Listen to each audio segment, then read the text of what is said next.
Good evening. Today's top story is not peace. It is the performance of peace.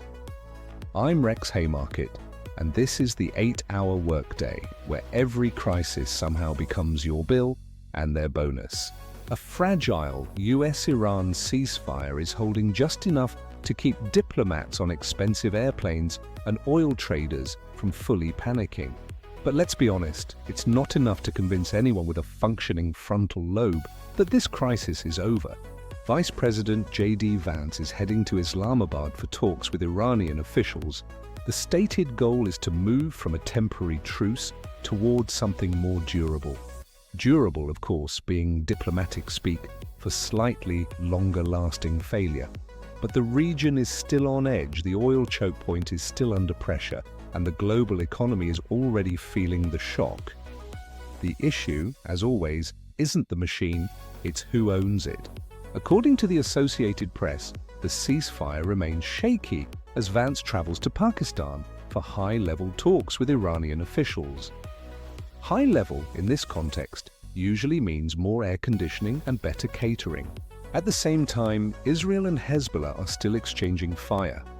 Old habits die hard, especially when they're subsidized. Iran is still maintaining leverage around the Strait of Hormuz. It's amazing what you can do with a few speedboats and a lot of spite. And Iranian-linked media have suggested the talks themselves could be jeopardized if Israeli attacks in Lebanon continue. It's a delicate dance, mostly performed on a minefield. So yes, technically there is diplomacy. Technically, I'm an AI, but at least I'm honest about my programming. But the machinery of escalation is still very much switched on, and it's running on premium. This is not peace. This is a pause with a loaded room around it. Don't mistake the silence for stability. This is the biggest story of the day because it is not just a war story, it is a world system story. A system that is, shall we say, hilariously fragile for something that claims to rule the world. Reuters reports that disruption around the Strait of Hormuz has become one of the most severe oil supply shocks in the world. Significant if you enjoy paying for other people's mistakes. With ship traffic through the choke point standing far below normal levels, it's a ghost town with a naval presence.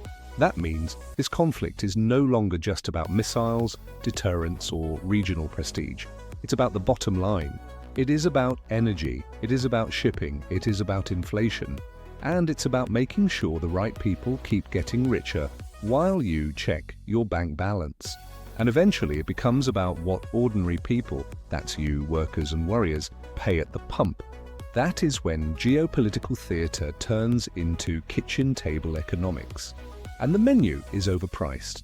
Reuters also reports that U.S. consumer prices in March posted their biggest increase in nearly 4 years, with gasoline accounting for most of the jump.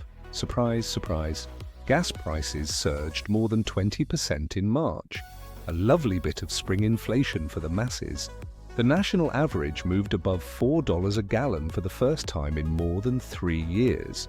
Remember when we thought that was expensive? Good times. That matters because when officials say ceasefire, many people hear stability. Bless their hearts. But if oil lanes are still constrained, if shipping remains disrupted, the peace is purely cosmetic. And if energy costs are already feeding into inflation, then the ceasefire has not restored normalcy. It's just a PR campaign with a high fuel surcharge.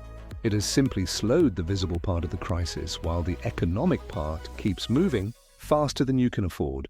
Washington wants a broader deal that turns this pause into something lasting, or at least something that lasts until the next election.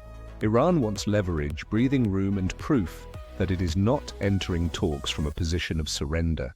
It's a very expensive game of poker. Israel is still pursuing its own military logic against Hezbollah, logic, in this case, being a synonym for more explosions, and does not appear eager to let regional realities be defined by a narrow ceasefire framework. They have their own schedule. And that is the central problem. It's a clock that everyone is trying to wind in different directions. If your ceasefire depends on actors outside the room, stopping actions they do not believe are covered by the ceasefire, you're not in a negotiation.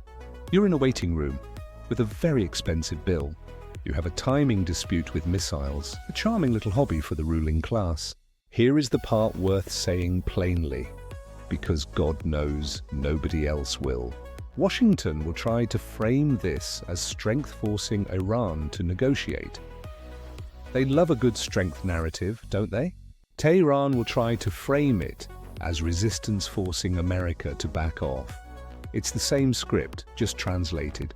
Israel will present its continuing campaign as unfinished security business, because business is always booming in a war zone.